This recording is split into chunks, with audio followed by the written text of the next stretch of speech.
Wala? Sabay tayo, pre. Okay. Uy, bilisig ka na. Uy, ka na.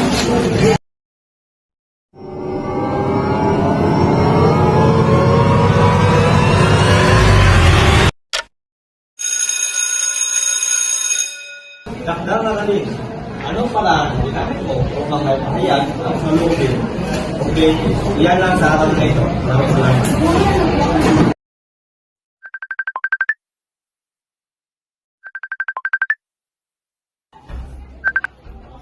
Hello pa.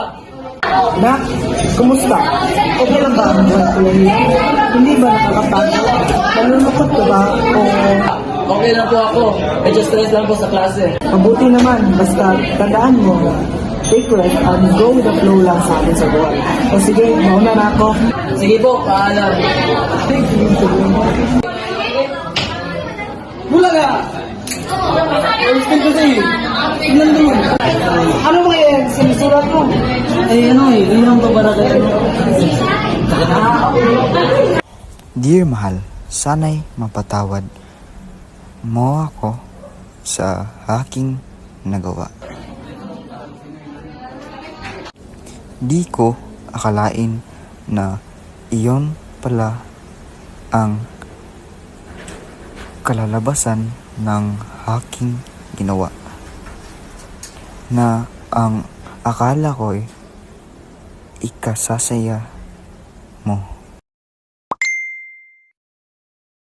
Guys, sabi ni Professor regarding sa gusto mag-apply ng job bilang content writer. Sa kanyang papanak, ibigay niya yung araw 5 p.m. Ay, ala. Pre, maaari ba akong hiram ng cellphone mo?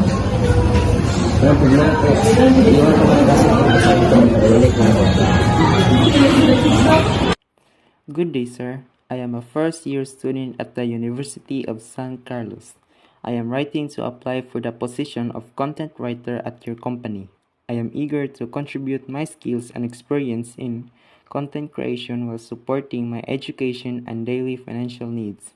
I am confident that my abilities in writing and research will make me a valuable addition to your team.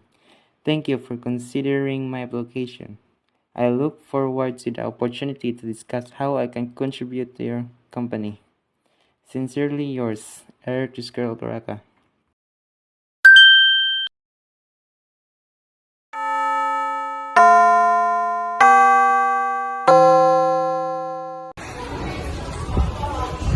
Bakit ko naman naiwan ako? Kaya lang yung magpupunan na oo nga pala, naiwan yung notebook sa classroom. Bigyan mo na pala.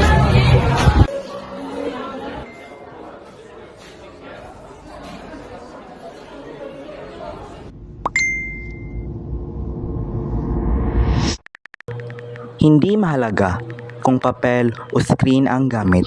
Ang mahalaga ay ang katapatan ng damdaming ipinapahayag.